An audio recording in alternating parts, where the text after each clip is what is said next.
Hi, I'm Jenny Fratzke, and today I'd like to welcome you to God is a Good Father Devotional and read Psalm 139, 9 through 10, which is gorgeous.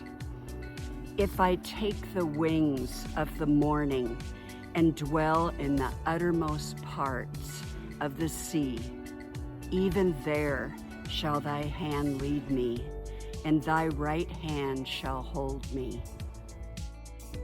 There's a runway behind me.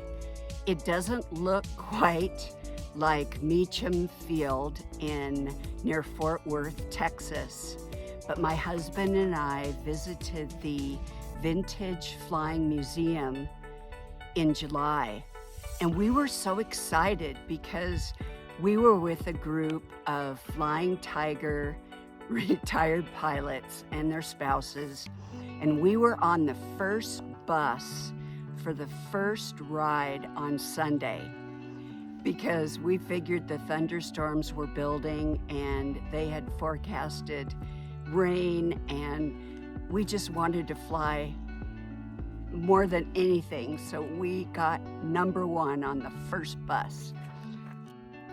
When my husband and I visited Fort Worth, Texas, we were so excited to go on a C-49J Southern Cross flight. The plane is affectionately called the DC-3.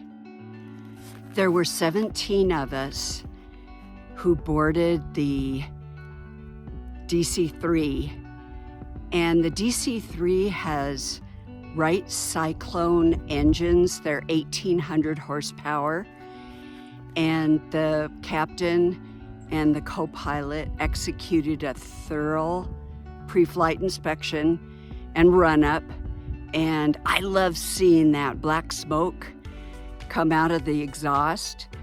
So we were all strapped in and ready to go when the engine sputtered. It was the left one, and stopped. So it didn't faze us. I mean, it was a load of Flying Tiger pilots and their spouses, and we're used to maintenance delays. We boarded the aircraft once again after waiting in the hangar, and Chief Benjamin Carter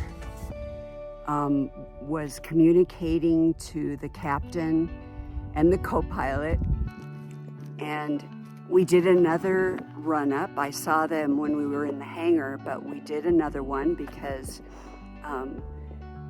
the Flying Museum is extremely cautious with safety and adheres to regulations.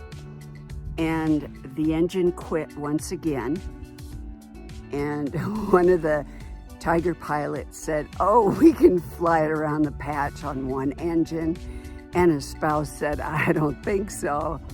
So once again we disembarked the aircraft, and I looked at the beautiful wings and the engines, and an earlier version of me would have been quite angry, because it's like you pay money, you load an airplane, and before I got into aviation, you just don't understand that things happen all the time in the aviation world, and you just have to go with it and be a good sport. One of the most sobering experiences aboard the DC-3 was sitting in the cushioned seats. Etched in the side of the fuselage were the names of soldiers.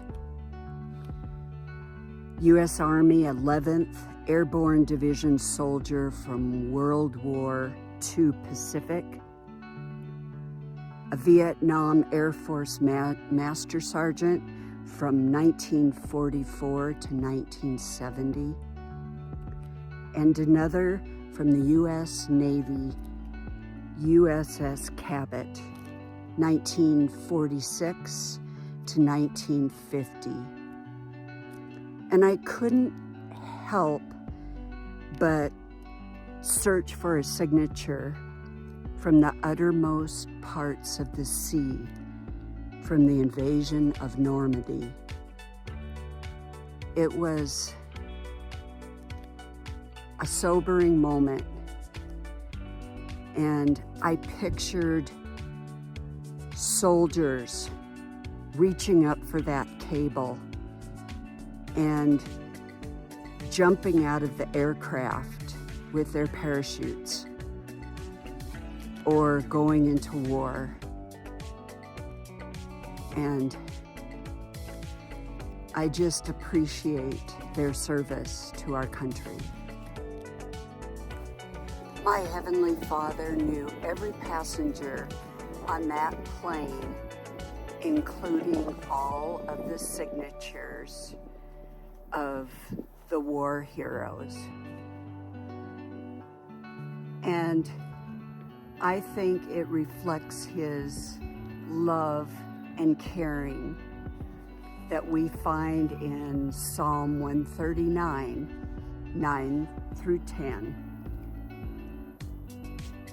If I take the wings of the morning and dwell in the uttermost parts of the sea, even there shall thy hand lead me, and my right hand shall hold me. I think Crew Chief Benjamin Carter and the entire flight crew of the Vintage Flying Museum did an excellent job in completing their mission and living up to their mission to preserve America's flying heritage in word, deed, and action.